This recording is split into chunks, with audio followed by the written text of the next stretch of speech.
eso, ¿no? Vamos a cubrir nuestro primer tema.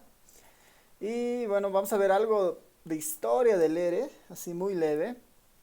En la anterior sesión habíamos visto un poco de la introducción, algunas de las ventajas y todo lo demás.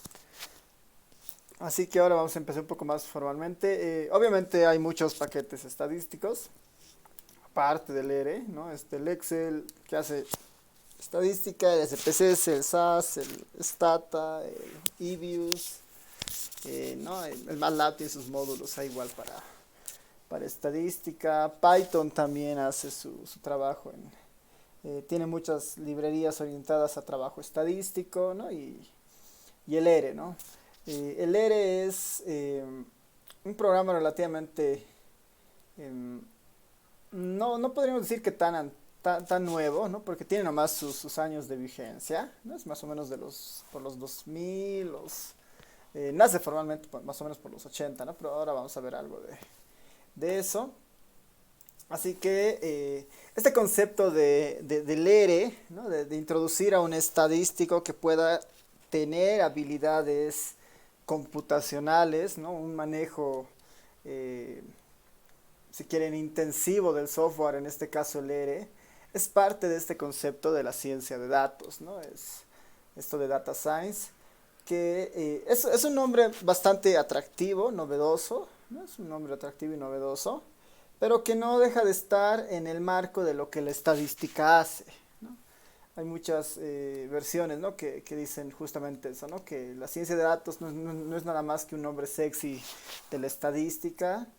Y el componente de ciencia de datos o esta idea de un cientista de datos como profesión, eh, justamente trata de balancear tres áreas que son muy importantes para un investigador estadístico, lo llamamos así, o un investigador cuantitativo, que son justamente la idea de habilidades computacionales, que son muy necesarias, ¿no? Está todo este círculo rojo, ¿no? Las habilidades computacionales. Este círculo amarillo que vendría a ser la capacidad o la habilidad o el conocimiento teórico, ¿no? Es la base teórica, matemática y estadística, ¿no? Entonces es importante la parte computacional, el soporte teórico, matemático, estadístico, y esta idea de experiencia sustantiva, o también podríamos llamarle una especie de sentido común, ¿no? Esto de poder asociar muchos de los problemas reales, aterrizarlo en un modelo estadístico, tener esa capacidad, digamos, de analizar un problema, de encarar, digamos, alguna situación en específica que pueda ser resuelta a partir de modelos estadísticos. Esos tres ingredientes justamente dan la idea de un cientista de datos. Y bueno, las intersecciones entre los pares de conjuntos que pueden haber, obviamente llegan a tener otras connotaciones, digamos, ¿no? Si no utilizamos la opción de las habilidades computacionales, estamos en una investigación tradicional. Si no introducimos la parte de la experiencia, esto del sentido común, estamos en un proceso un poco más automático que podría llamarse esta idea del machine learning. Y bueno, si no tenemos la suficiente base matemática, estadística, estamos en una zona de peligro, digamos, ¿no? Si con nuestras habilidades computacionales y con nuestro sentido común tratamos de hacer algo sin la base necesaria, bueno, estamos en problemas, ¿no? Entonces, la idea de esta materia es justamente que trata de reforzar esta área principalmente en los estadísticos, pensando que eh, la amarilla se va dando justamente en los ciclos iniciales de la carrera y bueno, esta celeste es el área de la experiencia sustantiva, es un área que se va trabajando básicamente en base de prueba y error, en base de empezar a meterse a ver proyectos en base de revisión de literatura, de diferentes problemáticas que uno quiere empezar a entender, ¿no? Entonces es un proceso eh, seguido, digamos, de aprender más y más, digamos, acerca de diferentes cosas. Como les decía, el ERE tiene su antecesor, ¿no? Este software que antes se llamaba el S, ¿no? El ERE es el hermano del S. Y por lo mismo el ERE tiene muchas de las características de este programa.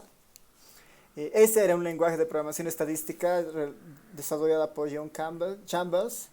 El objetivo de ese era básicamente tratar de que las ideas se conviertan rápidamente en código, ¿no? De una forma muy, muy rápida. El S tiene una larga data, es del 1976. eh, Después tiene algún tipo de integración, si quieren, hasta a lo que fue el S Plus por el 93. Y a partir de eso, bueno, ERE después va apareciendo justamente por la década de los 90, ¿no? Al inicio del 91, justamente por estas dos personas, ¿no? El Ross Ijaka y Robert Grenman, de la Universidad de Auckland de Nueva Zelanda, ¿no? Es un proyecto que aparece en 1991. El proyecto como tal es lanzado, ¿no? El proyecto como tal es lanzado en el 96, ¿no? Y ya estamos casi a cuántos, a 24 años de que el ERE esté vivo, si quieren, ¿no? Una de las ventajas es esta idea de que la contribución o la creación de paquetes, ¿no? De paquetes que pueden contribuir al mejor desarrollo del ERE en diferentes áreas, es una cosa que eh, tiene como ventaja el ERE, ¿no? Esta idea de altamente personalizable a través de paquetes. La comunidad de ERE es básicamente una comunidad colaborativa, ¿no? Cada vez crece y crece más, dependiendo, o sea, básicamente con el soporte de la comunidad, de las personas que empiezan a escribir los paquetes, los que comparten algunos documentos y todo esto, ¿no? Y bueno, existen muchas interfaces gráficas de usuario, ¿no? Muchos editores de textos, o muchos editores para el ERE, ¿no?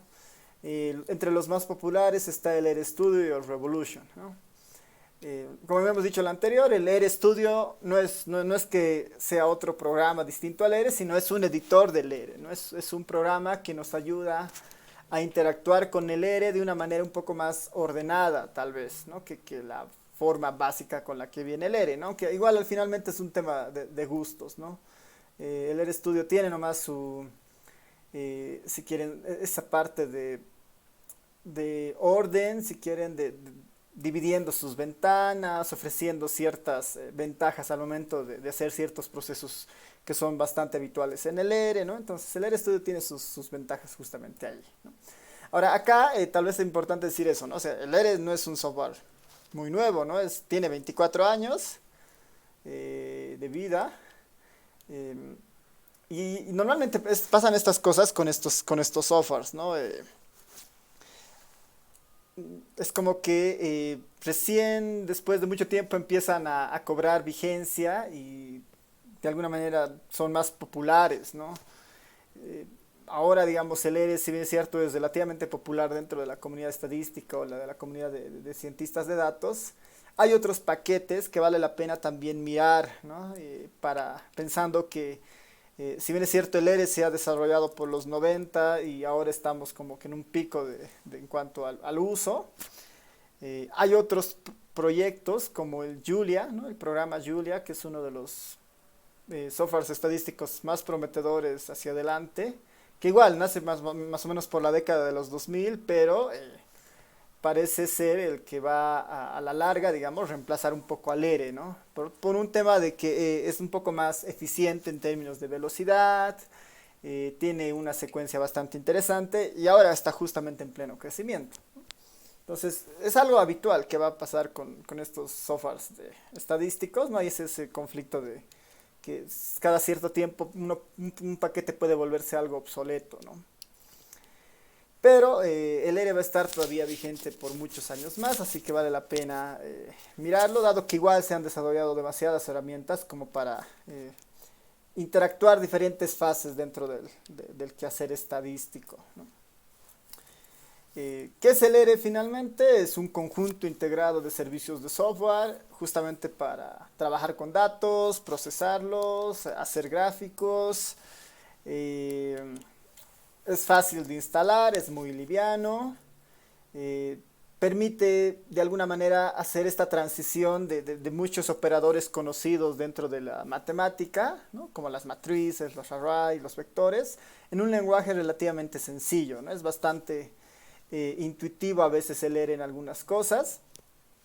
Tiene una sección de gráficos bastante interesante y igual permite hacer conexiones o tiene librerías que permiten conectarse con otros paquetes de gráficos un poco más, si quieren, populares, como el Plotly, como el ggplot, como gráficos un poco orientados a salidas tipo Google, digamos, ¿no? Y bueno, en el tema de análisis de datos, es un paquete que tiene eh, que tiene muchos modelos instaurados en su fuente base y también, dada la comunidad que tiene, muchos de los modelos estadísticos normalmente tienen un paquete estadístico vinculado a él, ¿no? Tiene bastantes tiene bastantes, si quieren, secuencias comúnmente usadas en programación. Vamos a ver ifs, vamos a ver bucles, vamos a ver los fors, los whiles, ¿no? Entonces está eso ahí, incluido, y bueno, es altamente intuitivo, ¿no? En el sentido de que no hay que hacer una programación demasiado extensa para sacar un producto, a comparación de otros lenguajes, ¿no? En el SPSS, si es que alguna vez alguno ha visto la programación en el SPSS, es muy pesada, ¿no? Es muy pesada y un poco uno se concentra más tal vez en definir los esquemas de la programación que el problema mismo, ¿no? En el R esto trata de ser natural, de tal manera que el investigador se ocupe más de encontrar y de procesar los datos que en el lenguaje como tal, ¿no? Y eso es importante en un software, ¿no? A ver, ¿qué más tenemos acá? Eh, hay un artículo en The New York Times interesante respecto al ERE y justamente, valorando un poco su característica más importante, que el ERE es libre y es de código abierto. Y aún así, teniendo estas características, es uno de los softwares más empleados, actualmente en las empresas y en el mundo académico, ¿no? Es muy común en las universidades encontrar, o en las cuantitativas, encontrar, gente ya que utiliza el ERE justamente como como una herramienta de trabajo, ¿no? Cada vez es más común, por ejemplo, en ciencias económicas, en las ciencias un poco más exactas, justamente en la parte de desarrollo y de código, que utilizan más el ERE, ¿no? Es cada vez más popular en esos ámbitos. Bueno, ahí les voy a dejar algunos enlaces. Esta presentación la voy a poner dentro de los apuntes para que la tengan ahí, como referencia. Y bueno, hay varias cosas ahí interesantes, ¿no? Algunas tarjetas de comandos, hay tutoriales básicos en el ERE ahí cargados, hay libros, hay bastantes libros referentes al ERE para, eh, si quieren, para un paso inicial, un paso intermedio, un avanzado y mucho más avanzado, ¿no? El autor, el Hadley Wickham, ¿no? Que es el jefe técnico, si no me equivoco, del estudio. Es uno de los más activos dentro del mundo del ERE, ¿no? Es como el gurú del ERE, dado que ha contribuido demasiado a los paquetes más populares o que más se usan en este momento en cuanto al ERE, ¿no? Así que, cualquier referencia, texto, documento de este autor referente al ERE es un buen material bibliográfico para revisarlo, ¿no? El Hadley Wickham. Bueno, el ERE Studio, ya pasando un poco al ERE Studio, nuevamente, el ERE Studio es lo que se denomina un IDE, es un editor del ERE básicamente, Tiene varias ventajas en particular, ¿no? El ERE Studio. Si bien es cierto, es un editor con el cual podemos interactuar con el ERE, ofrece además, de alguna manera, muchas ventanas de opciones para trabajar con otro tipo de estructuras dentro del ERE, por ejemplo, ¿no? Está integrado con este Canitro, está integrado con el Git, que es justamente esta idea el Git es justamente el proyecto que, entre lo que nosotros hemos visto en la anterior clase, está enlazado con el GitHub. El Canitro es una de las, librerías más interesantes que permite hacer esta idea de investigación reproducible.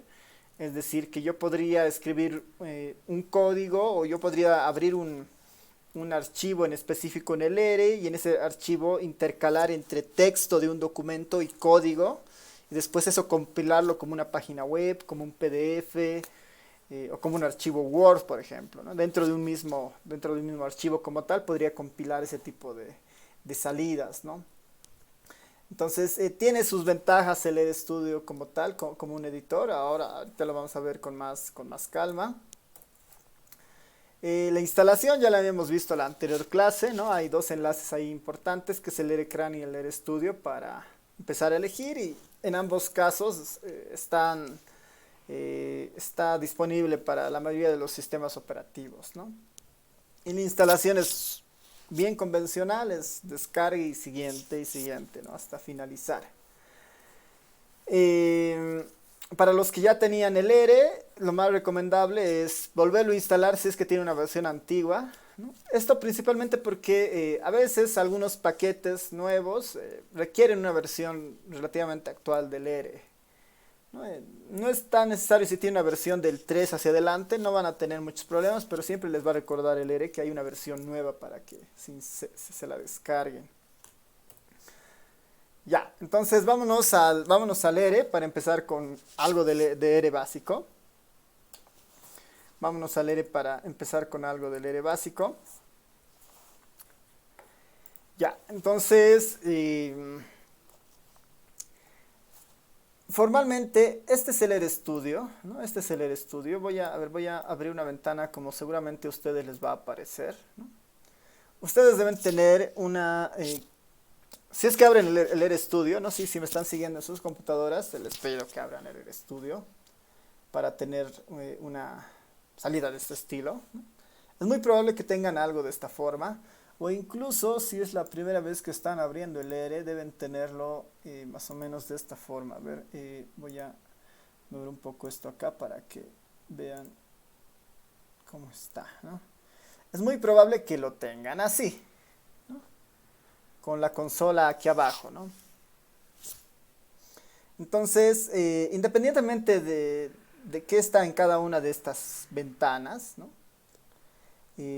Vamos un poco a describir lo que vamos a encontrar en el estudio, ¿ya?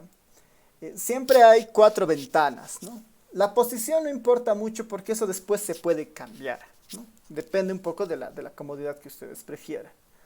Pero normalmente siempre hay 4 ventanas. La ventana, una de las ventanas principales,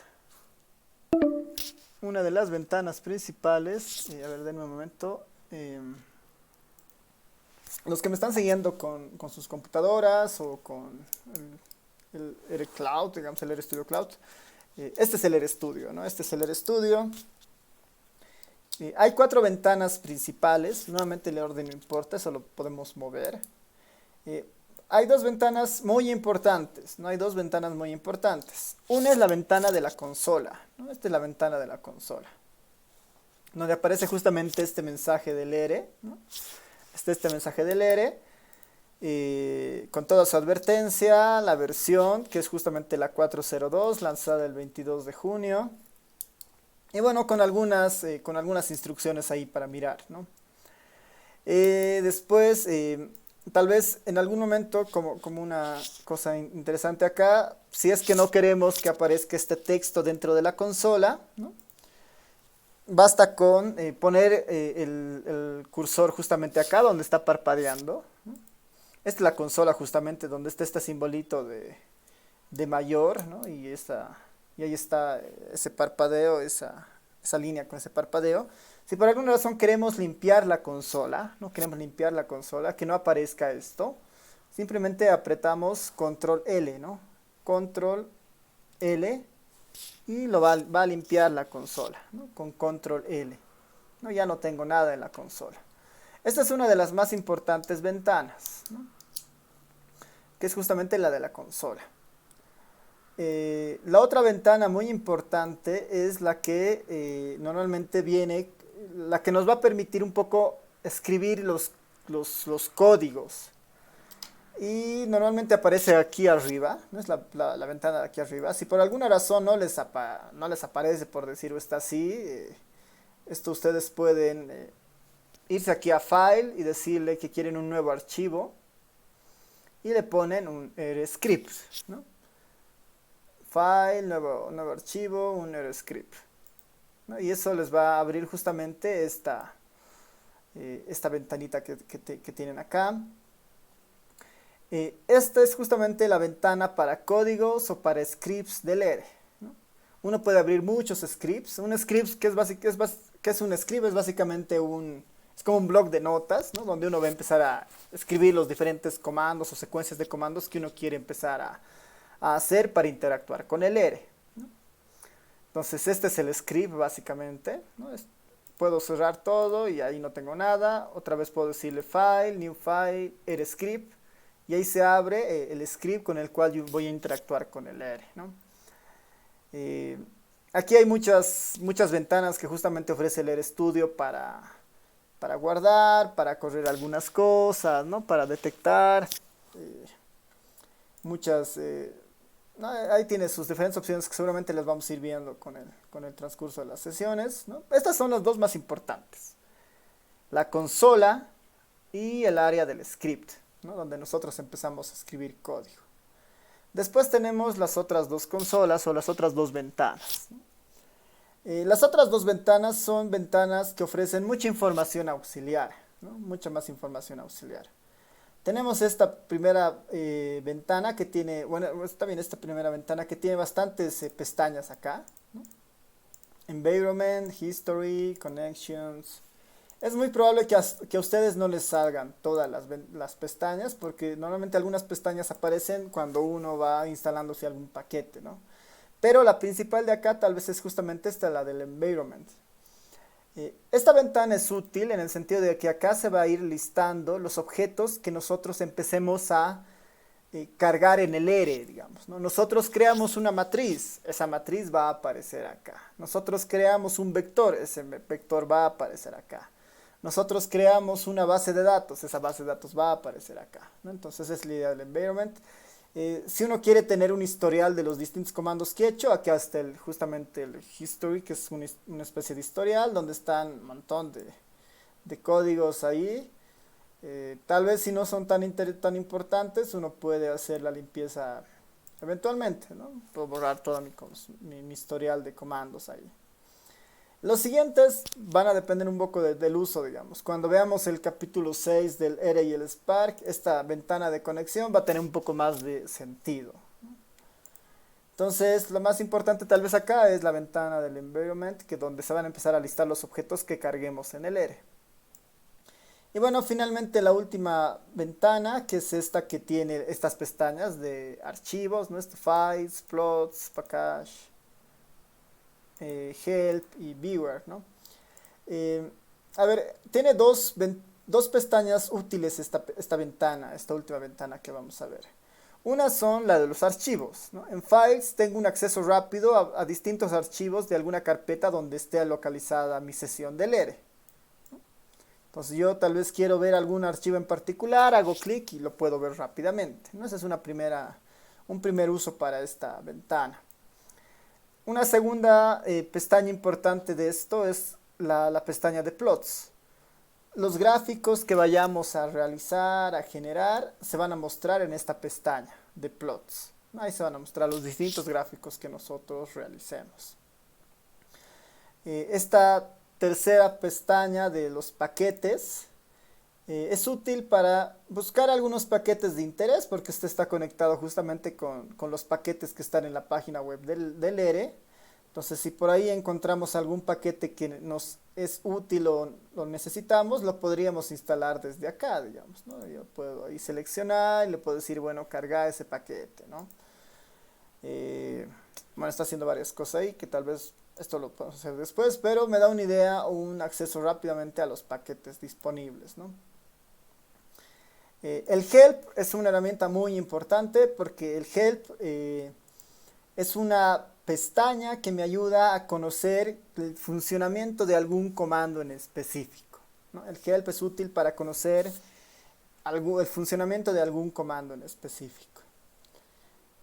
Entonces esto igual lo vamos a aprender en un momento más, cómo utilizar el help de alguna función. Y tenemos el viewer, que es igual para ver algunos gráficos o algunas tablas que generan algunos paquetes en particular, ¿no? Hay varios tipos de gráficos, ¿no? Hay algunos gráficos estáticos, hay algunos gráficos que son un poco más dinámicos, así tipo formato para una página web con código HTML. Normalmente esos se muestran acá en el viewer, ¿no? Entonces, esa es un poco la estructura básica del RStudio. Ahora, tal vez como un primer paso sería ordenar las ventanas como ustedes prefieran. A mí personalmente, yo prefiero que la ventana de la consola esté justamente aquí arriba, ¿no? De tal forma que el script quede al lado de la consola, ¿no? Entonces para eso me puedo ir justamente acá a esta ventana con 4 cuadrados que me da justamente la opción de cambiar los panels, ¿no? Los panels. Entro a esta idea de los panels. Vamos a llamar panels o ventanas si quieren. Y aquí simplemente elijo la posición de las 4 ventanas. Esta y esta, ¿no? Yo quisiera que acá esté la consola, ¿no? Entonces aquí va a estar la fuente de código, los scripts, a la derecha la consola y aquí abajo lo demás, ¿no? El environment y los archivos. En esta ventana yo puedo hacer muchos cambios, ¿no? Dentro del RStudio y esto se los dejo a ustedes como actividad para que vayan curioseando. Podrían especificar qué pestaña quieren ustedes ver. Se puede jugar un poco con la apariencia. Tiene su opción de autocorrección para esta idea de controlar un poco la ortografía para algunos documentos, ¿no? Basta con que uno habilite el español, digamos, si es que va a escribir en español algún texto y va a haber una especie de autocorrección como en el Word, ¿no? Opciones para interactuar con la terminal de la computadora y otras cosas, ¿no? Entonces, por el momento esto del panel es suficiente, pero si ustedes quieren un poco ahí curiosear, pueden ir viendo ahí qué hay dentro de estas opciones, ¿no? Como yo he puesto acá la consola, simplemente pongo OK y ya se ha movido, ¿no? Ya tengo acá mi ventana del ERE, de código, mi script, y acá tengo mi consola de trabajo. Ya, entonces, ya iniciando con eso, empezaremos con el ERE, ¿no? Empezaremos con el ERE básico. A ver, voy a volverme a esta ventanita para tenerlo ahí presente, para ir mostrándoles algunas cosas, ¿no? Para empezar, el ERE puede ser una calculadora, digamos, ¿no? Lo podemos usar para cualquier proceso y como una calculadora básicamente, ¿no? ERE es una calculadora. Y bueno, después vamos a entender un poco la estructura de los comandos, ¿no? Entonces, inicialmente ERE es una calculadora. Cualquier operación que ustedes hagan, probaremos primero en la consola, va a funcionar, digamos. En la consola voy a escribir 5 por 9, ¿no? 45, ¿no? Voy a decirle 90 menos 67. Usualmente es eso, ¿no? Es como una calculadora cualquiera, le puedo decir 56, el símbolo elevado a 3, digamos, ¿no?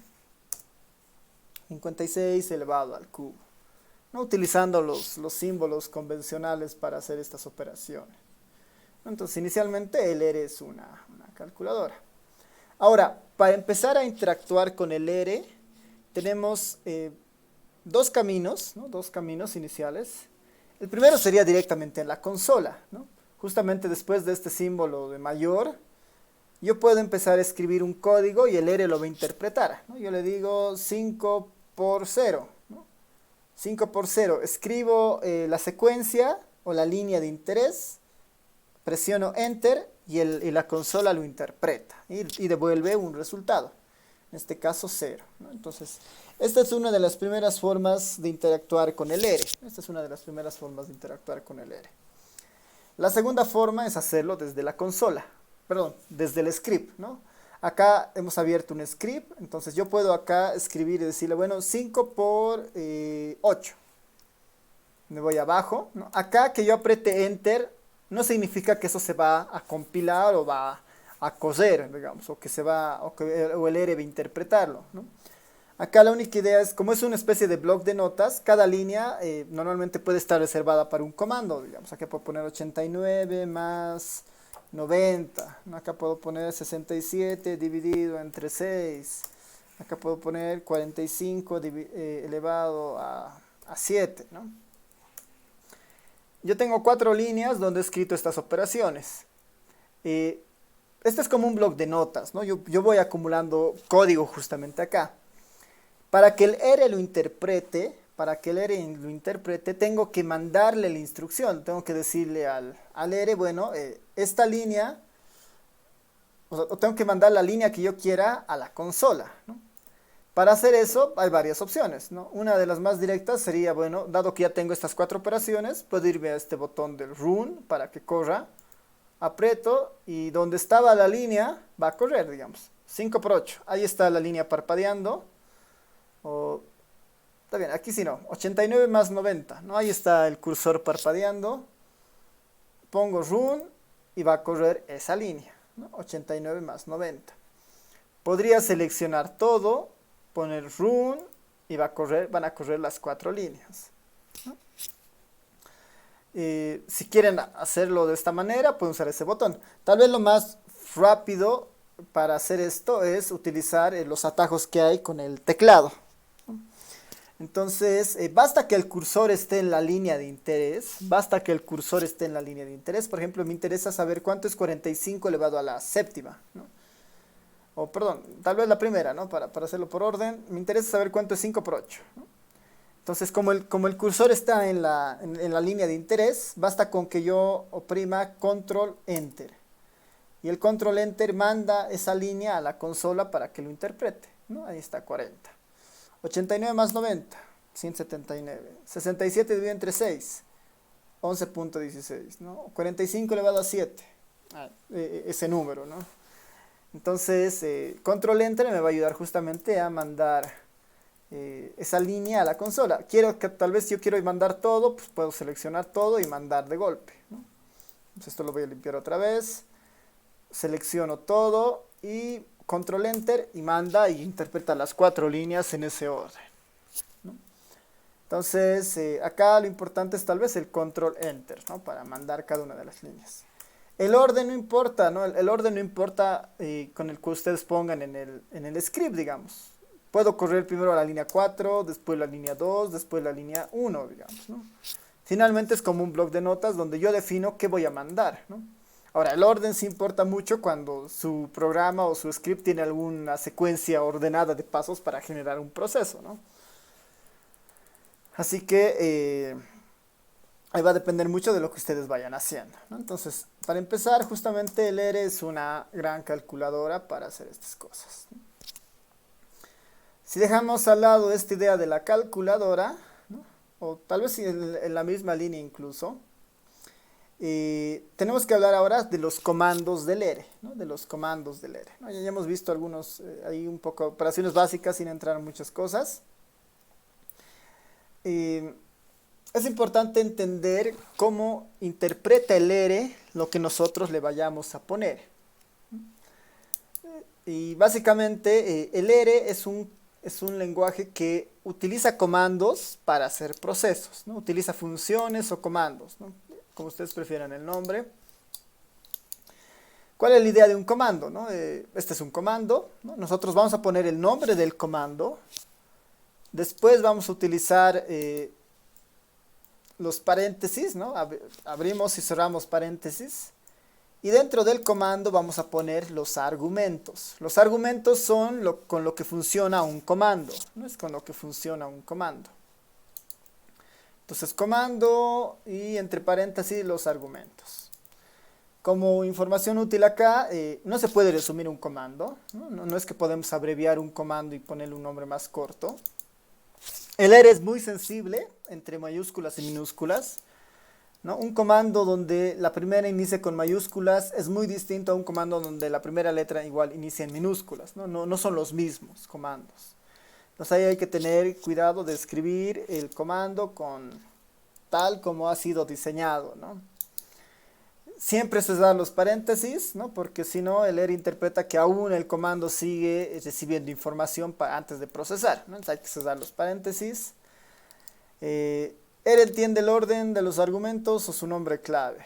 Ya, tal vez este último punto vamos a verlo en un ejemplo con más claridad. Pero esa es un poco la idea de un comando, ¿no? Un comando finalmente funciona como una función, ¿no? Un comando finalmente funciona como una función.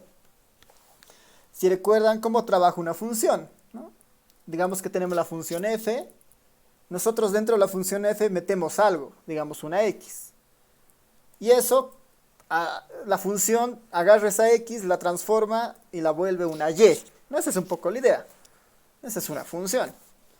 En los comandos del ERE hacen básicamente eso. Nosotros tenemos el nombre del comando, lo que sea que se llame. Recibe argumentos, en este caso una x, otra cosa.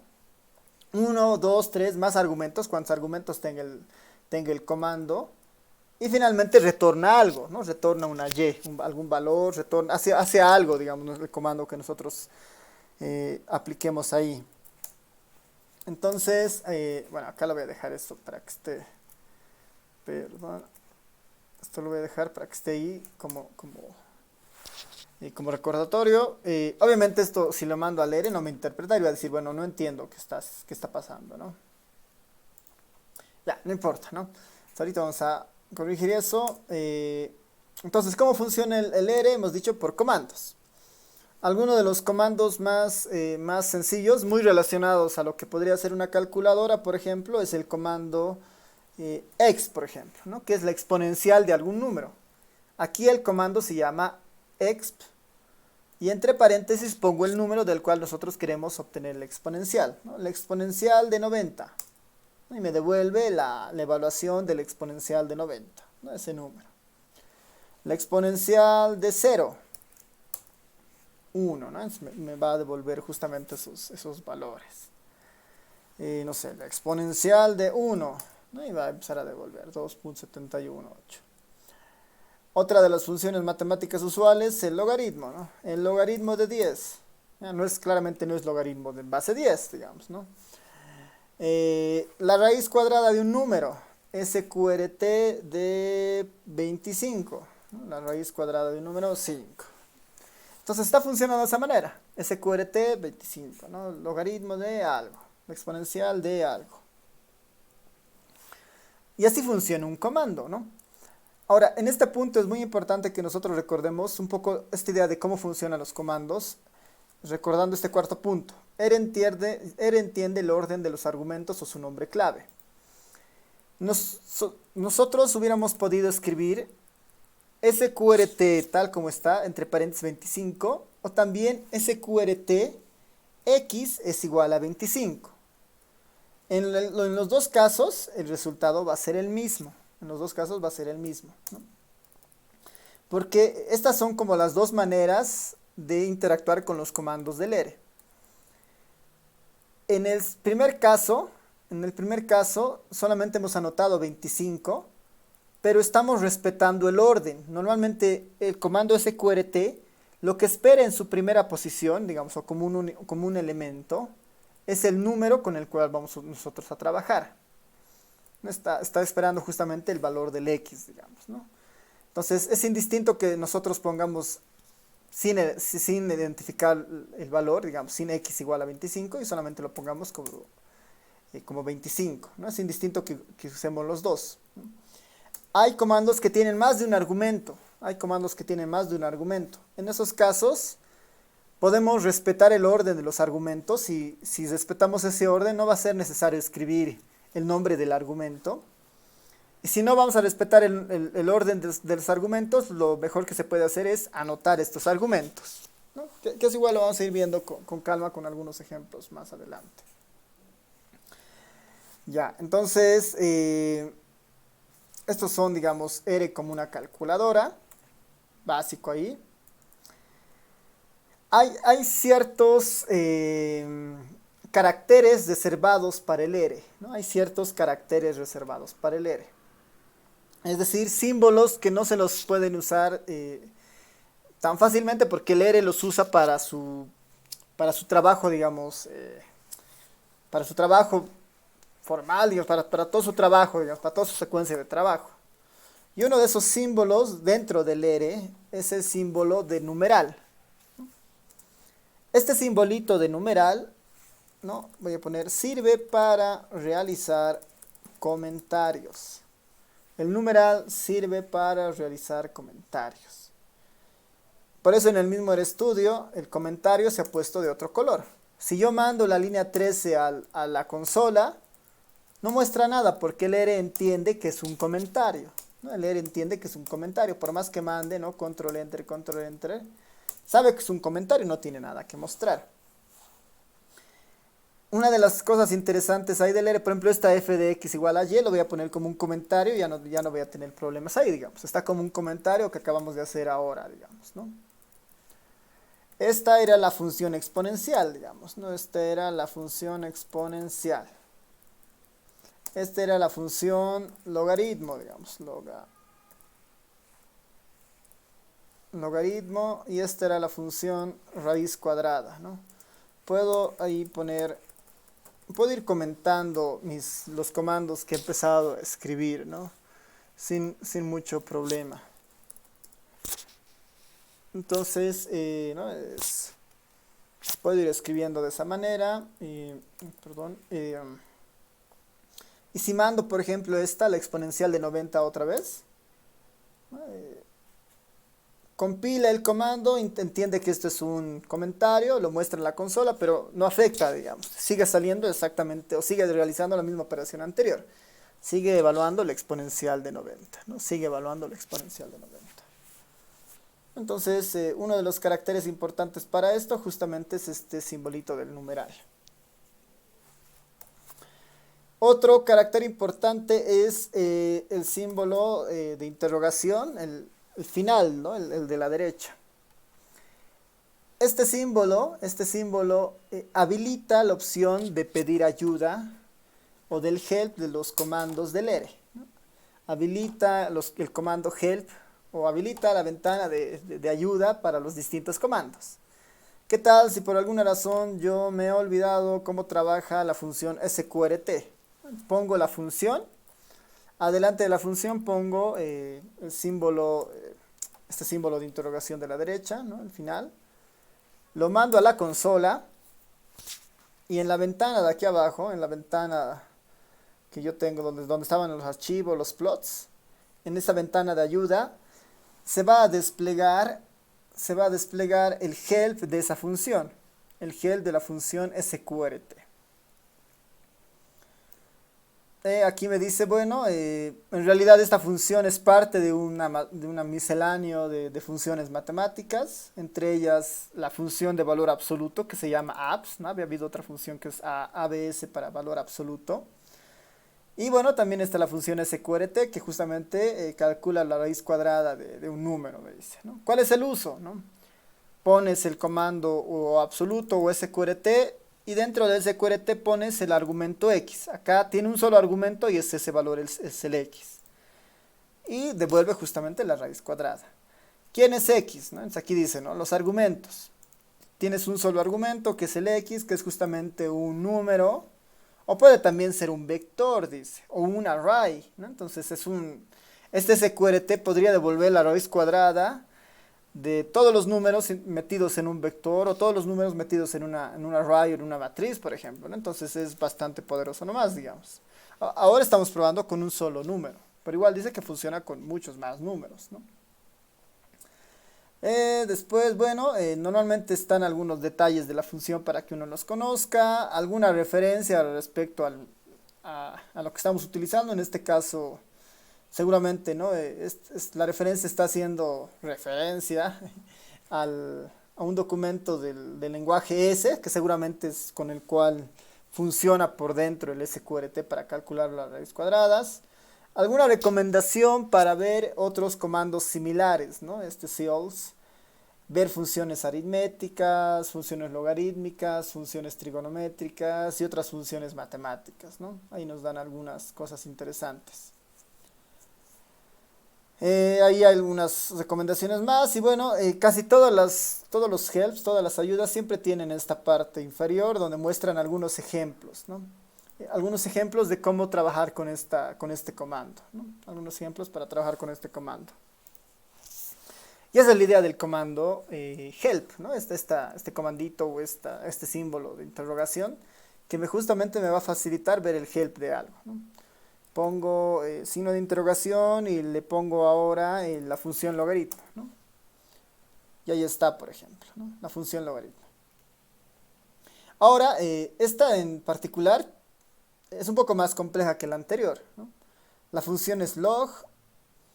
Hay una función, hay tres funciones más como de parte de esta familia log, que es la log b, la log 10 y la log 2. Obviamente la log 10 será logaritmo en base 10 y está la log normal, ¿no? Que es x.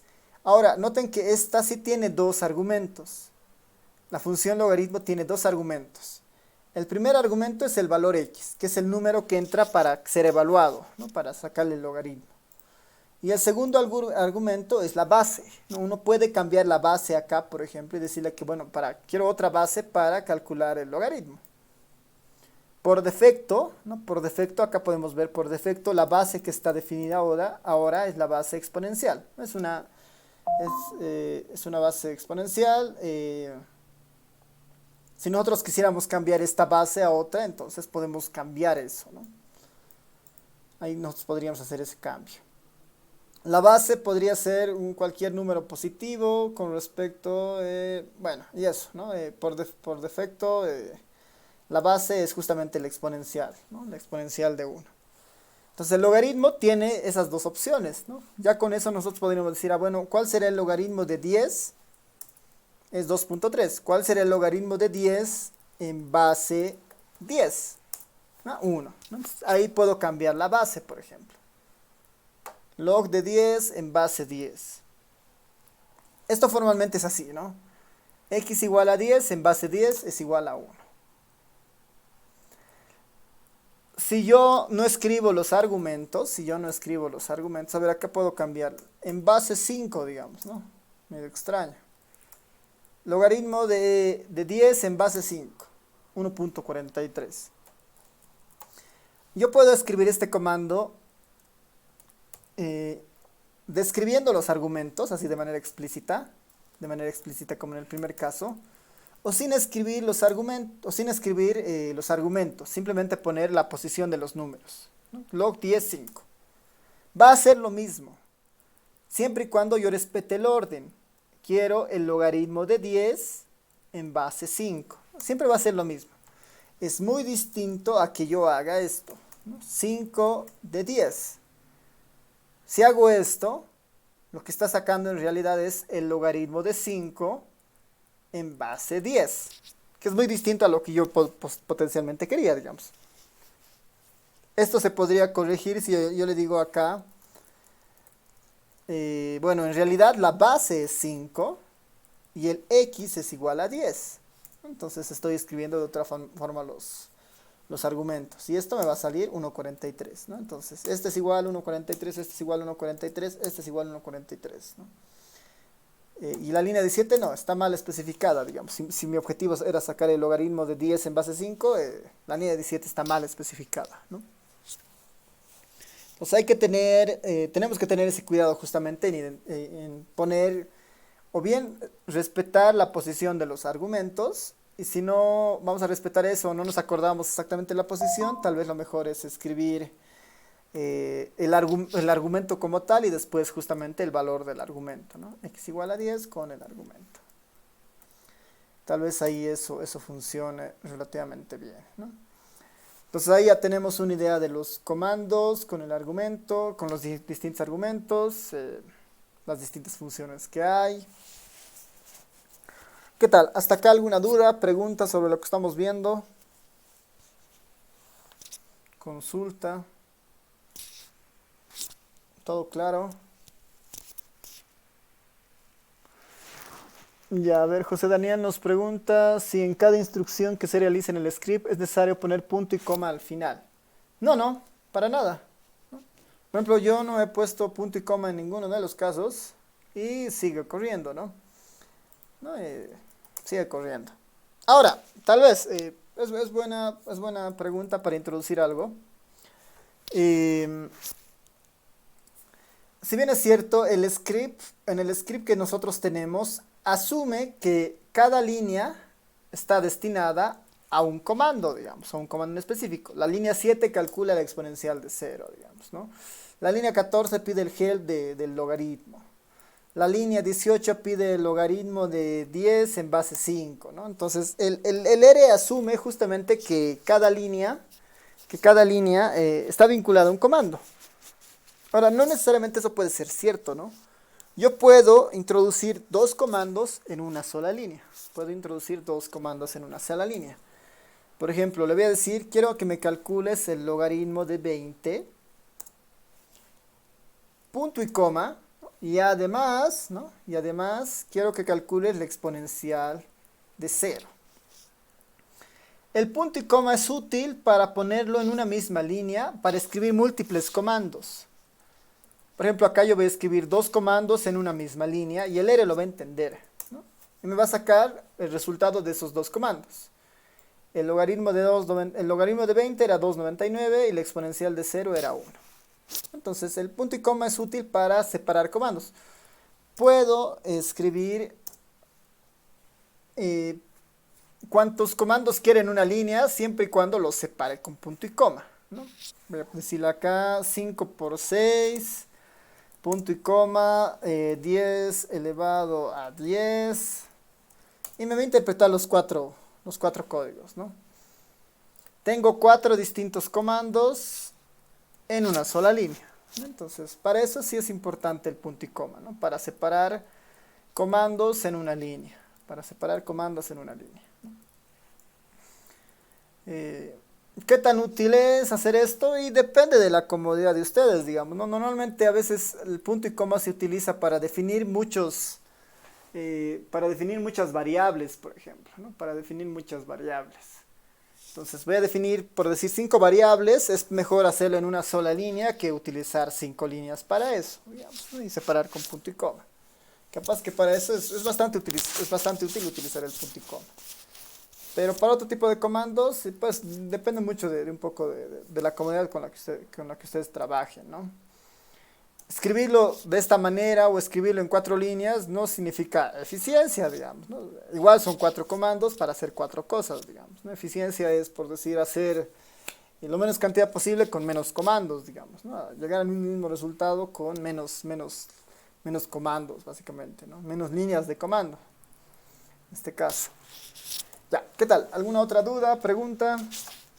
Hasta esta parte.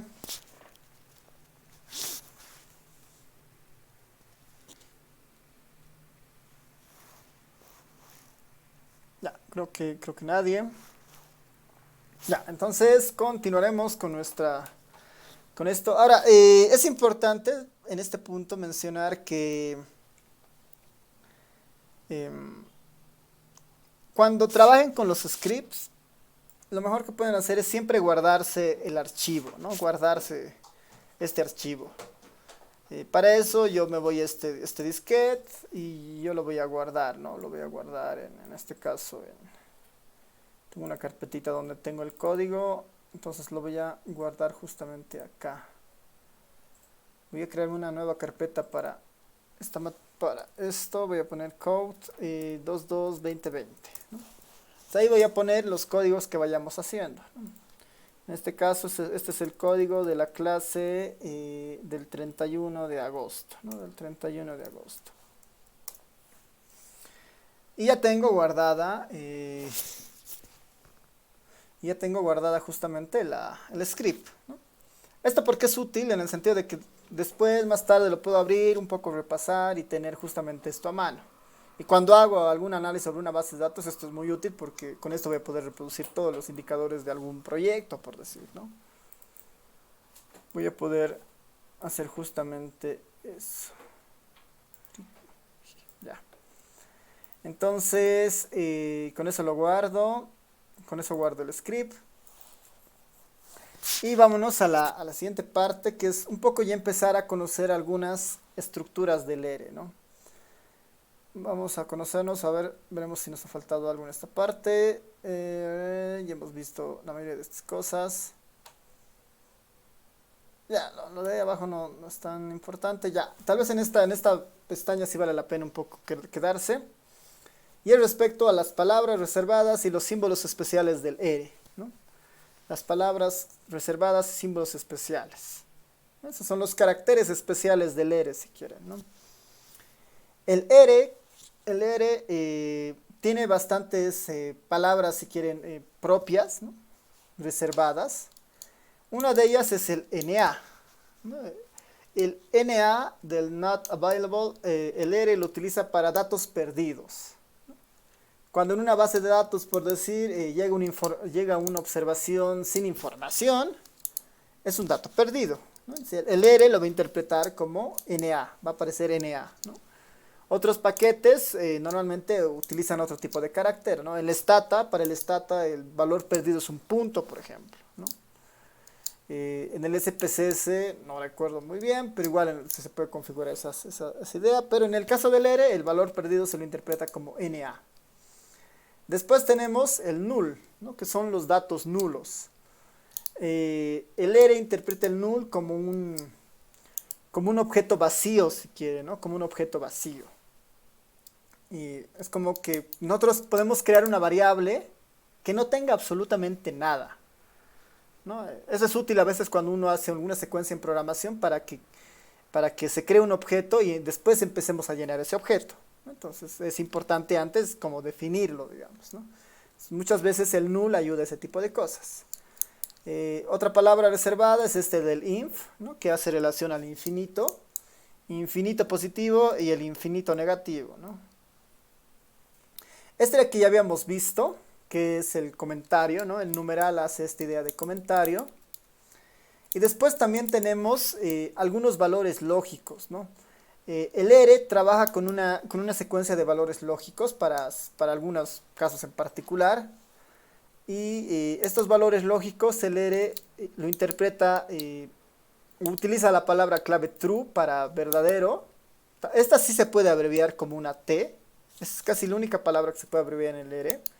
True como T y false como F, ¿no? Como falso. Esto es otro carácter especial del ERE, ¿no? Aquí nosotros le podemos preguntar al ERE, ¿no? ¿Será que el 5 es mayor al 9? Y nos va a salir justamente ese carácter, digamos, que es una palabra reservada del ERE. Nos va a salir false, digamos, ¿no? ¿Será que el 5 es menor al 9? Ahí me saldrá el otro, ¿no? La otra palabra clave, que en este caso es el true. Los otros convencionales es este NaN, ¿no? Este NaN, que no es un número. A veces este sale cuando hay algún problema. Cuando hay algún problema que el ERE no puede resolver con una operación matemática, ¿no? Normalmente alguna indeterminación, va a aparecer NaN. El simbolito que ya lo hemos visto, este símbolo de interrogación de la derecha, es para la ayuda. Y bueno, después todos los símbolos aritméticos, ¿no? El más, menos, por, la división, elevado. Tal vez acá lo interesante es este el doble asterisco, o si no, este doble porcentaje, ¿no? Como símbolos. Como referencias, por ejemplo, 5 elevado al cuadrado es 25. Perdón, 5 por 2, no, perdón, ahora sí. 5 elevado al cuadrado es 25, ¿no? 5 elevado al cuadrado es 25.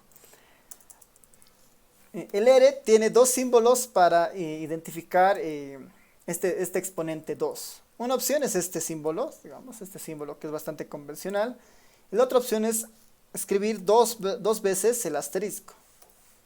Estos dos comandos son equivalentes, ¿no? 5 doble asterisco 2 es 5 elevado al cuadrado. 5 con este otro simbolito igual es 5 elevado al cuadrado. Estos son símbolos equivalentes. Este otro, digamos, este doble porcentaje es para encontrar el módulo de algún número, ¿no? El módulo de algún número. Entonces, por ejemplo, ¿no? 23 módulo 2. 1, no sé, 24 módulo 2. El módulo es una función muy útil cuando nosotros queremos detectar pares o impares, por ejemplo. Entonces, por decir, queremos detectar si este es par, entonces va a ser par siempre y cuando el módulo devuelva un 0, por ejemplo. Entonces, la función módulo es una función bastante útil para encontrar o identificar si un número es par o no es par, ¿no? La división entera, ¿no? La división entera. El porcentaje, el slash y el porcentaje, ¿no? La división entera. Yo puedo decirle, bueno, 24 dividido entre 2. Ah, bueno, esto está muy fácil. 24 dividido entre 3. A ver, un número mucho más extraño, entre 7. Ya, ese, ¿no? Esta es la división convencional. Si nosotros le ponemos a esta división convencional el simbolito de porcentaje, nos va a devolver solamente la parte entera de esa división, ¿no? Nos va a devolver solamente la parte entera de esa división. Es otro símbolo interesante dentro del ERE. Después están estos símbolos lógicos de acá, ¿no? Los símbolos lógicos. Ahora, hay muchos símbolos lógicos, ¿no? Hay muchos símbolos lógicos. Aquí voy a hacer un espacio para los símbolos. Perdón, para los símbolos.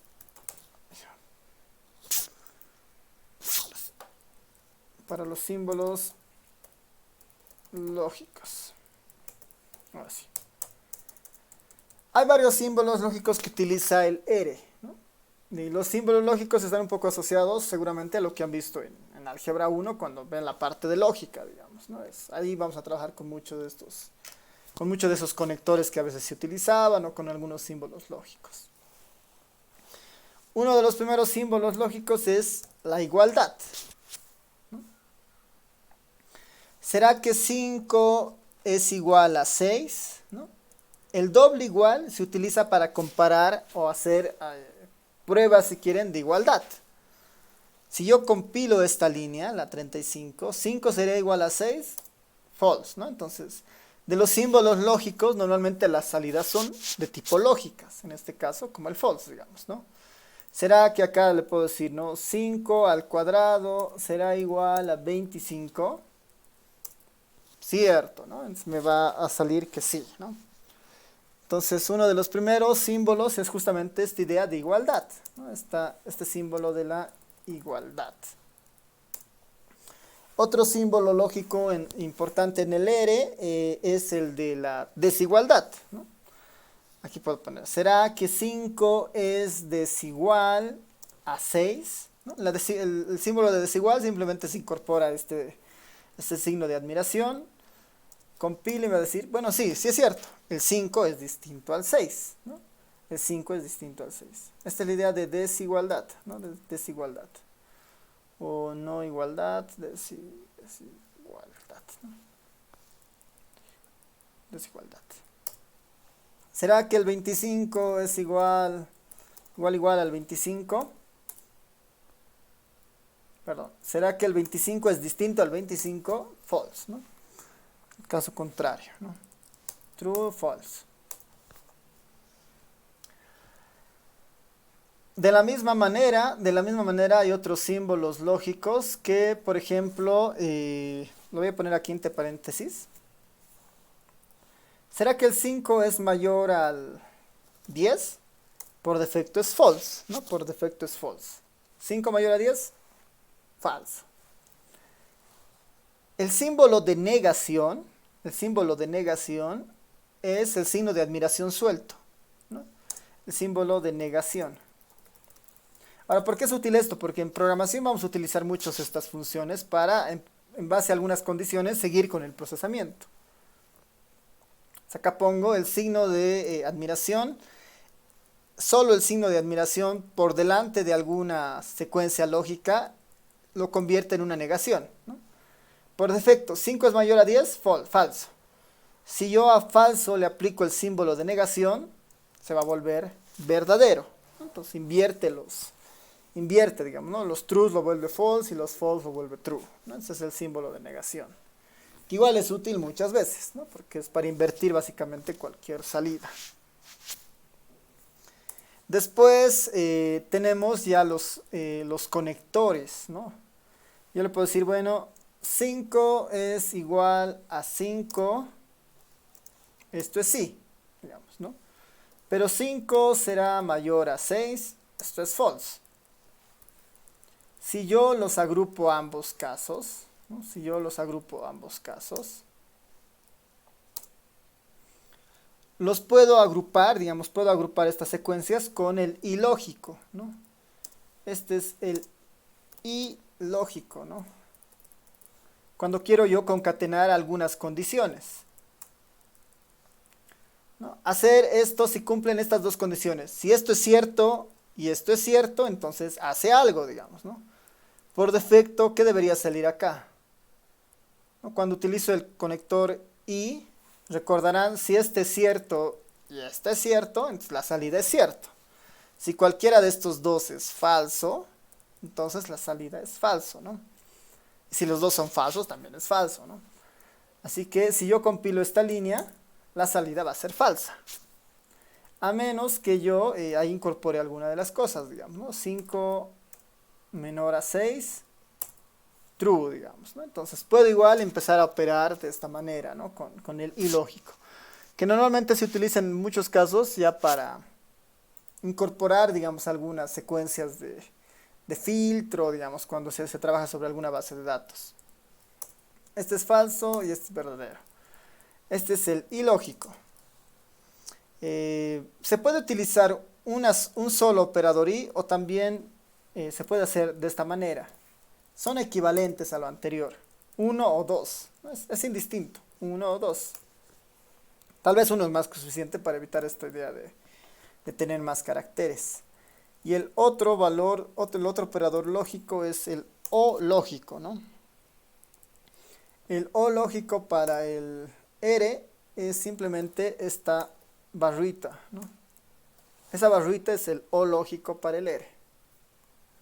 ¿Cómo funciona el o? Que va a ser cierto siempre y cuando alguno de los dos argumentos sean ciertos. Este es cierto y este es falso. Pero la salida va a ser cierto, ¿no? Va a ser true. Y en este caso también va a ser true. Es falso en el único caso donde los dos son falsos, ¿no? Donde las dos sentencias sean falsas. Es el único escenario donde esto no va a funcionar, ¿no? Falso, ¿no? 5 es distinto de 5, falso. 5 es mayor a 6, falso. Falso y falso en uno lógico es también falso. Así que ahí tenemos los símbolos lógicos en el R. Normalmente estos símbolos se los utiliza mucho cuando nosotros hagamos justamente algún programa, alguna función, programemos algún comando o estamos trabajando sobre alguna base de datos que tiene que cumplir ciertas condiciones, digamos, ¿no? ¿Será que la persona es mayor a 18 años, además es mujer y vive tal vez en La Paz o Santa Cruz, digamos, ¿no? Entonces, ahí ya vamos a empezar a utilizar nosotros estos operadores lógicos, ¿no? Ya con variables más que con números. Por eso es importante tener un poco la noción de estos, ¿no? De igualdad, desigualdad, negación, el ilógico y el o lógico. Y funcionan en la forma que ustedes han aprendido en álgebra 1. A ver, si volvemos a nuestra presentación. Sí, ya hemos, creo, cubierto la mayoría, algunos tal vez más. Ya, a ver, tal vez vale la pena ya empezar a entrar a lo interesante del R. Ya, hemos visto esto de los símbolos lógicos, las palabras reservadas. Veamos un concepto del R que es muy interesante, que es la asignación. Asignación o creación de objetos. ¿No? La asignación o la creación de objetos.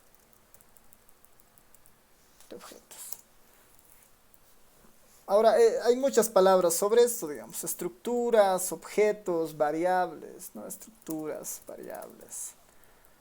Varía mucho, ¿no? Van a ver que no hay un solo término en la literatura, pero finalmente podemos nosotros utilizar cualquiera de estos nombres, digamos. Crear un objeto, crear una variable, crear una nueva estructura, ¿no? Entonces vamos a pensar en esto, ¿no? Asignación o creación de objetos, estructuras o variables.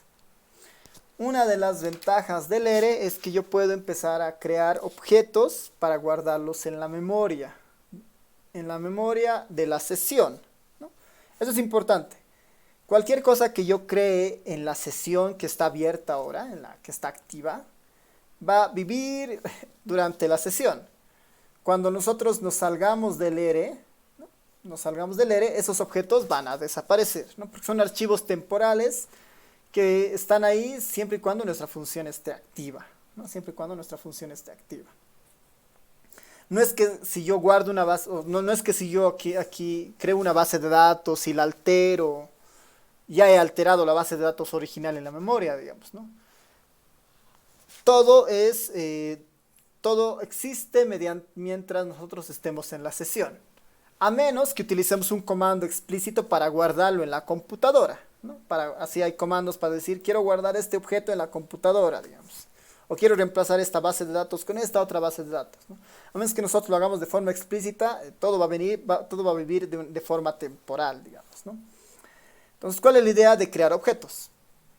Yo a alguna letra, en este caso una X, digamos, por convención, le puedo asignar un valor o le puedo asignar algo. Le puedo asignar una estructura del ERE. El X, ese va a ser mi nuevo objeto, mi nueva estructura, digamos, mi nueva variable. Va a tener, y este es uno de los simbolitos de asignación, menor y el guión. Ese es un símbolo para asignar. Al valor de X, yo le voy a asignar el valor 4. ¿No? Ese es el concepto de asignación. Compilo esto. Compilo X menor guión 4. Acabo de crear un objeto X en la sesión activa. Y ese objeto X tiene el número 4. ¿No? Tiene un número dentro de sí. Ahí está esa X. Y aquí empieza a cobrar un poco de fuerza la ventana que está aquí abajo. La ventana que tiene el environment. Porque me dice que se acaba de crear en la memoria un valor X que tiene justamente como valor, o sea, una variable, perdón, se acaba de crear una variable X que tiene un valor que es el 4. ¿No? Se acaba de crear eso en la memoria. Hay muchas maneras de asignar objetos. ¿No? Hay muchas maneras de asignar objetos. Voy a crear otro objeto que se va a llamar X1. Otra manera es utilizar un solo igual. Este X1 también va a tener el 4. Aquí está. X1 también tiene el valor 4. Voy a crear otro objeto, el X2. Voy a poner la flechita a otro lado. Bueno, esto debería ser así, ¿no? El 4 voy a asignar al valor X2. Igual se va a crear el objeto X2 que guarda el 4. Entonces ahí ya tengo dos opciones, el X, el X1 y el X2. El X, el X1 y el X2. Puedo utilizar cualquier nombre básicamente para crear variables, ¿no? X, X1, podría ser algo muy absurdo, digamos, X, XZ. Ahí voy a guardar el 4. Igual es un objeto, digamos. Es un objeto ahí creado con un nombre sumamente extraño, ¿no?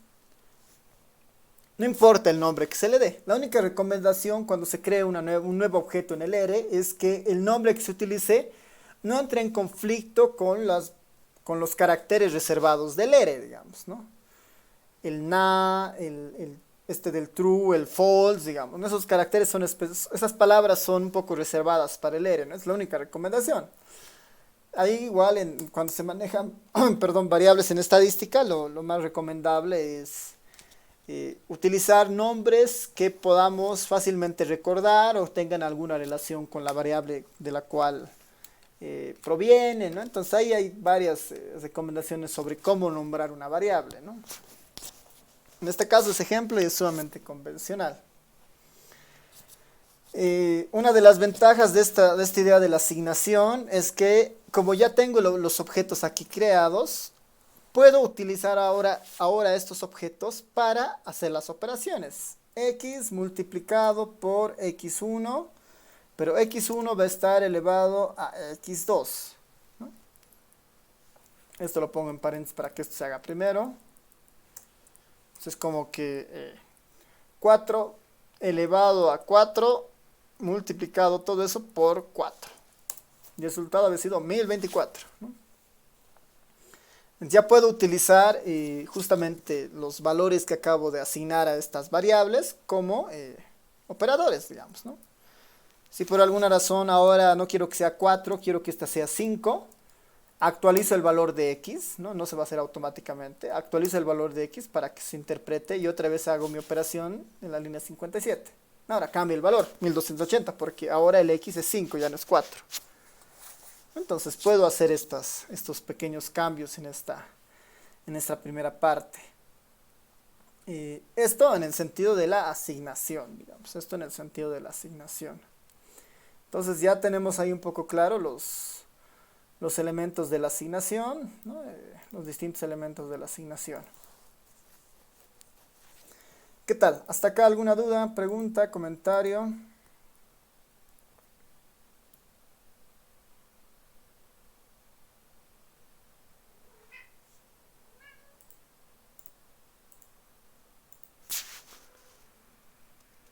Nada, nadie.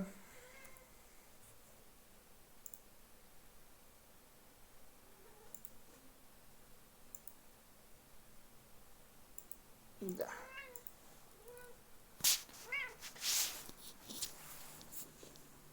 Ya. Creo que no hay nadie.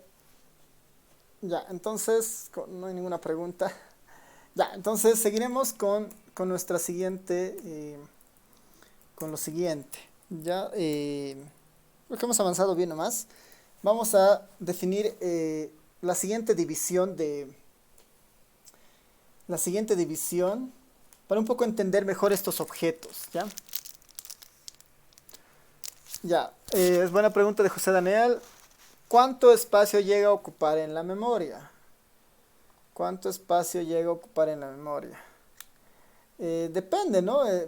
Normalmente estos objetos ocupan un espacio muy pequeño, ¿no? Vamos a ponerle el comando memory size. No es este comando memory size. A ver, déjenme recordar. Si no me equivoco, no es memory size. Veremos si es este. No es memory size. No recuerdo muy bien ahora el comando de la memoria, pero son muy pequeños, ¿no? Son muy pequeños, no deben pasar de un kb. A ver, denme un momentito y voy a acordarme, voy a buscar esto de la memoria.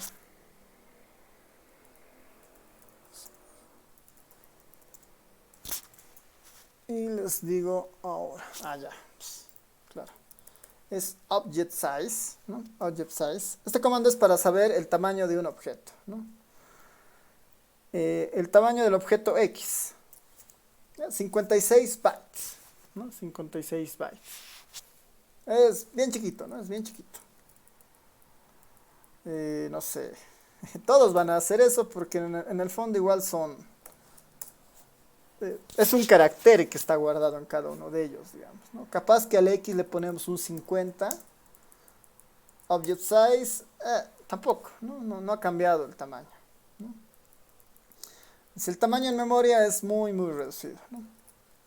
Esto tal vez vale la pena que se quede acá como para consultar el tamaño que ocupa en la memoria, ¿no? El tamaño que ocupa en la memoria. Cuando trabajemos con bases de datos, ¿no? Ahí vamos a ver que ya un poco esta idea del tamaño de los objetos es más importante.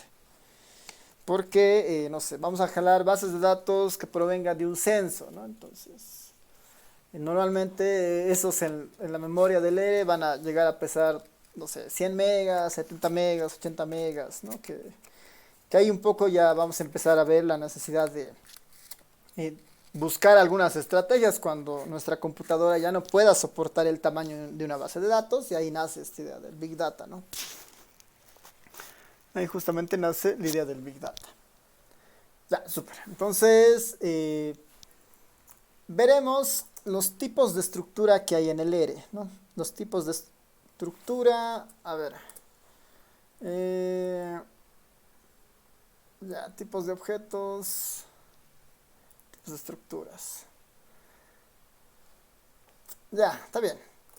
A ver, tal vez antes de pasar a estas estructuras, vale la pena diferenciar los objetos que vamos a ir poniendo, ¿ya? Diferenciar los objetos que vamos a ir poniendo.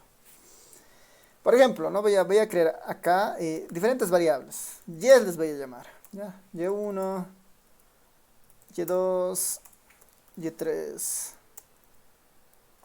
Y4. A ver. Hay diferentes tipos de objetos, ¿no? Hay objetos de tipo numérico, es decir, cuando a una variable le asignamos un número, ¿no? Le asigno el 50. Este es de tipo numérico. Hay otros objetos que pueden tener otro tipo de estructuras, como una cadena o un string, ¿no? O un texto. Acá puedo poner hola. El Y2 tiene un texto. Hay otros objetos que pueden tener un valor lógico. Acá le puedo decir 56 será mayor a 60. La salida de esa operación lógica está en el Y3. Hay objetos que pueden tener valores perdidos. El Y4 no tiene nada, un valor perdido, ¿no? El Y5 puede ser otro objeto que tenga un valor nulo, ¿no? Estos son diferentes tipos de clases, ¿no? Diferentes tipos de, si quieren, de elementos que estamos guardando en las diferentes Ys, ¿no? Un número, un string, un texto, un carácter, ¿no? Como prefieran llamarle. Un valor lógico, valor perdido y un valor nulo, ¿no? Un valor nulo. Hay varios comandos, entre uno de ellos es el comando class, donde yo le voy a pedir al ERE que me diga que de qué tipo de clase es alguna variable que acabo de crear o algún objeto. ¿Cuál será la clase de Y1? Es de tipo numérica. ¿Cuál será la clase de Y2? Es de tipo character, ¿no? Es de tipo así cadena. Esto me lo voy a copiar aquí para verlo de todos, del 3, del 4 y del 5. La clase del 3 es de tipo lógico. Y la clase del Y4 igual es lógico. Había sido nada de tipo lógico. Y la clase 5 es de tipo nulo. Entonces, esas son las clases, si quieren, de las variables que acabamos de crear. Las clases de las variables que acabamos de crear. Esas son esas distintas clases. En esta misma idea, ¿no? O sea, conociendo un poco lo que se puede poner dentro de cada uno de estos objetos, ¿no? Lo que se puede poner dentro de cada uno de estos objetos, vamos a entrar a lo que son las estructuras en el ERE, ¿no? Las estructuras en el ERE. Y vamos a diferenciar estructuras homogéneas y vamos a distinguir estructuras heterogéneas. Estructuras homogéneas, estructuras heterogéneas. El concepto de esto es muy sencillo. Las estructuras que son del tipo homogéneas, solamente reciben a una de estas clases. O todos son números, o todos son palabras o textos o caracteres, o todos son valores lógicos, por decir, ¿no? Es decir, todos los valores que entran en estas estructuras tienen que ser similares, ¿no? Tienen que ser similares. Aquí se los voy a poner, ¿no? Las homogéneas justamente tienen la idea de que todas son valores iguales, todos son valores iguales. Esas estructuras en el ERE son los escalares, que son los más pequeños, que son los que hemos visto acá, digamos. Son valores que son variables o objetos que solamente tienen un valor.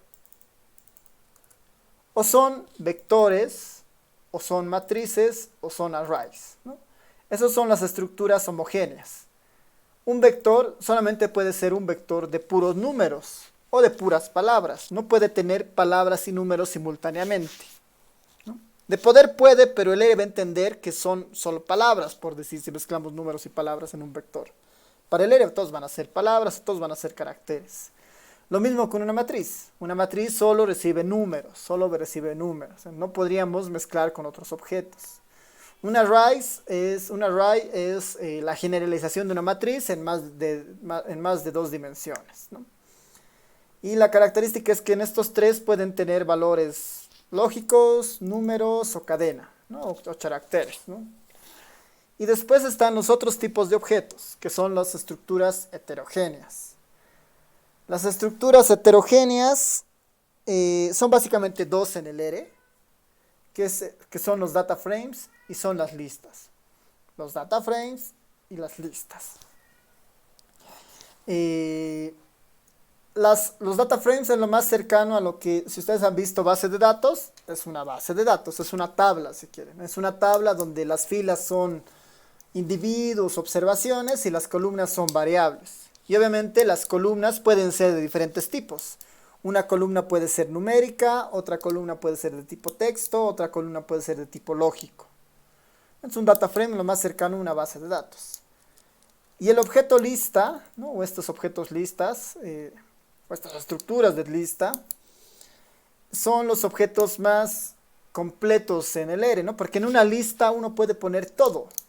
En una lista uno puede poner data frames, puede poner vectores, matrices, arrays, gráficos, tablas, no, de todo. En una lista en el ere uno puede meter lo que quiera, ¿no? Cualquier cosa que en el ere se genere, lo puedo guardar en una lista. Es uno de los objetos más completos en el ere, la lista. Pero esa diferencia hay que hacer entre los homogéneos y los heterogéneos, ¿no? Y ahí tenemos justamente dos estructuras, digamos, ¿no? Dentro de los homogéneos tenemos los escalares, digamos, el escalar, el vector y la matriz, ¿no? Escalar, vector y matriz. Y entre lo heterogéneo tenemos el data frame, que es un marco de datos o una base de datos, y tenemos después las listas. Esos son los objetos o las estructuras, en este caso, que vamos a empezar a construir en base a lo que podamos definir después. Esas son las estructuras que podemos ir construyendo en base a lo que podamos definir después.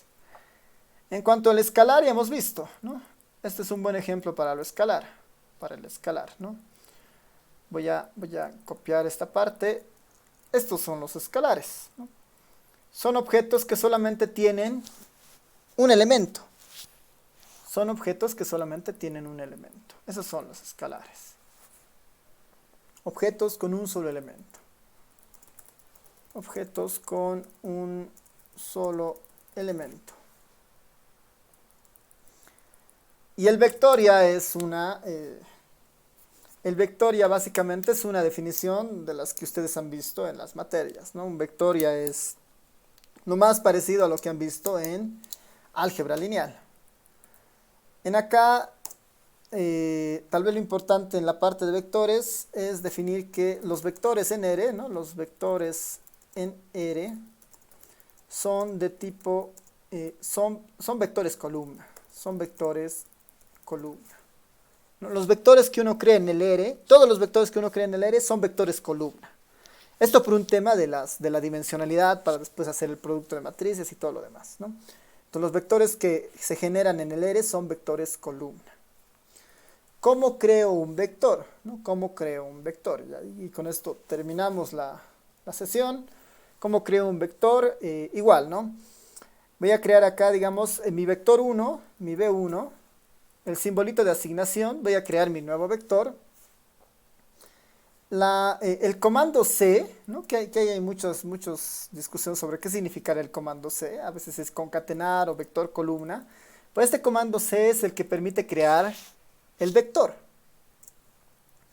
Yo acá le puedo decir al ere, bueno, voy a crear un vector que tenga la posición 4, 2, 6, 7, 12.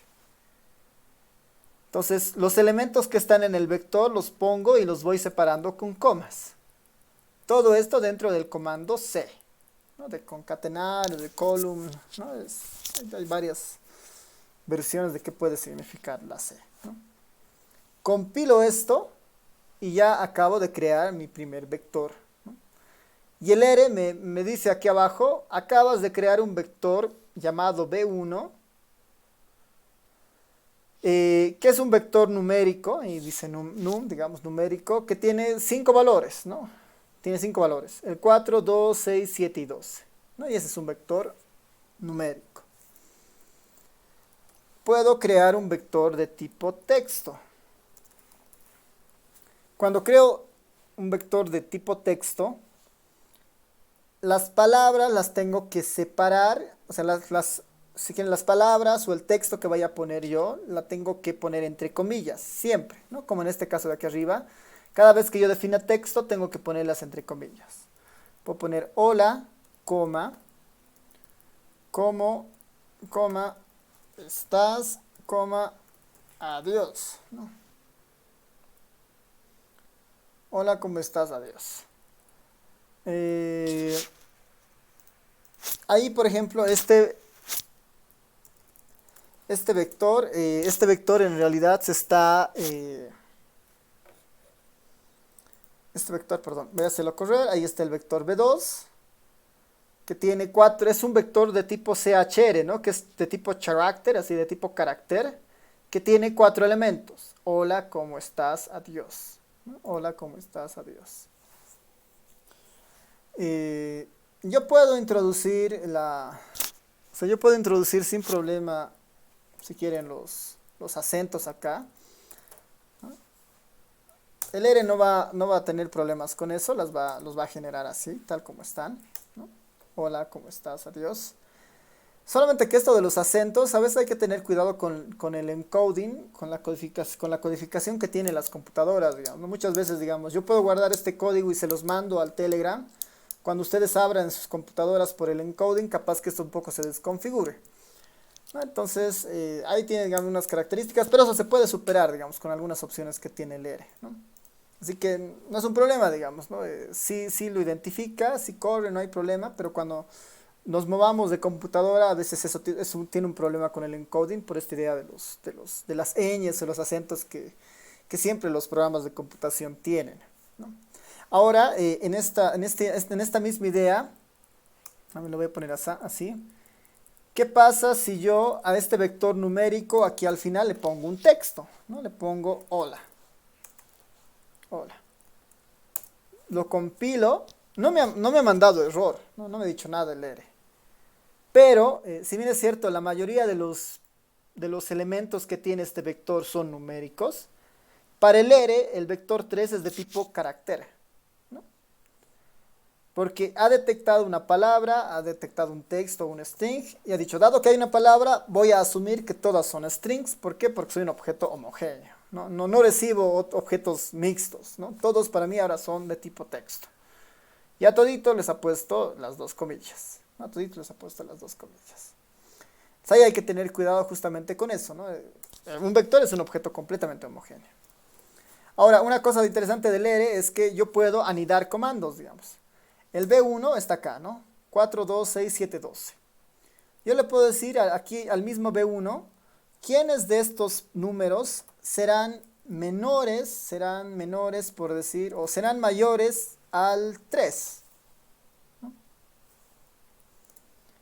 O mejor tal vez al 5. Eso, ¿no? ¿Quiénes de estos números serán mayores al 5? Compilo esta línea y me hace la operación y me devuelve un vector lógico. Este no, los últimos 3 sí son mayores a 5. True, true y true. Como me interesa esta salida, esto, entre paréntesis, yo lo puedo guardar en un nuevo objeto que se llame B4.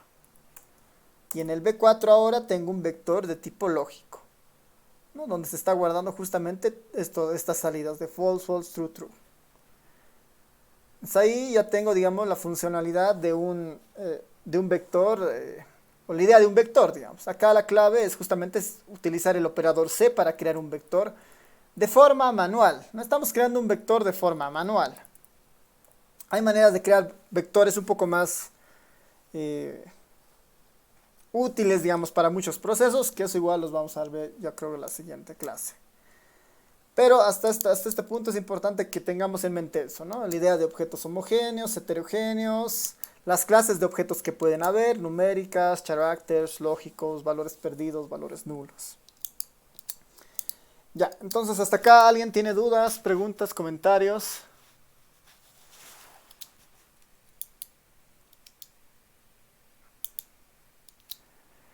Sí, sí, un vector en realidad puede soportar diferentes tipos de números, ¿no?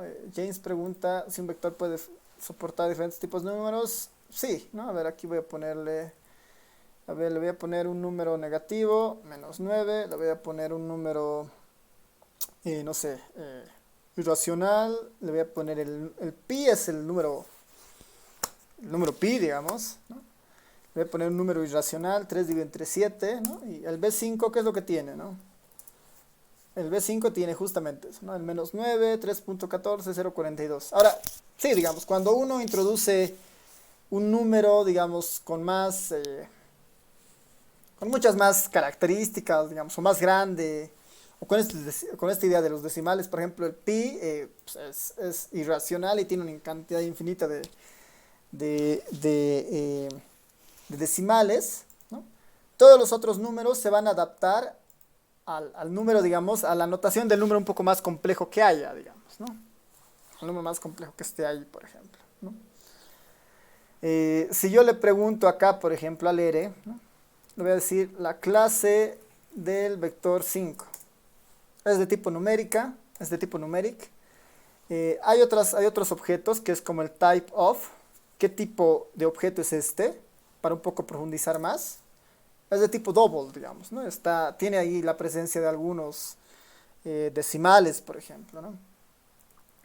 Pero sí, o sea, sí puede uno empezar a mezclar ahí diferentes cosas. Tal vez cuando uno lo utilice después eso para como salida o para mostrar en algún gráfico, ahí hay que tener cuidado porque la anotación que aparezca ahí se va a reproducir en nuestro gráfico y para eso tal vez lo mejor es trabajar o reconvertir eso a otro formato, digamos, ¿no? O escalarlo a otras cifras.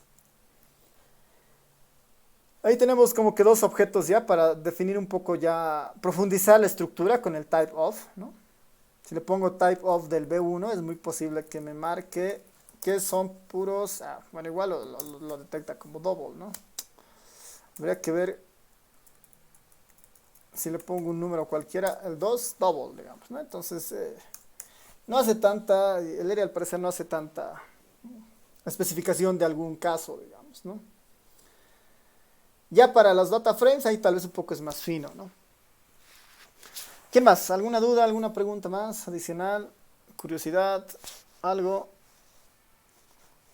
Sí se está grabando la clase, lo voy a subir a YouTube y les voy a mandar después el enlace. Así que sí se está grabando la clase. Pero igual pueden participar. Participen nomás. No sé si tiene alguien más alguna duda, pregunta. ¿Sí? ¿Todo claro?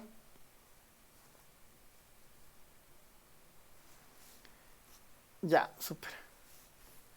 Entonces, a ver, déjenme detener la grabación.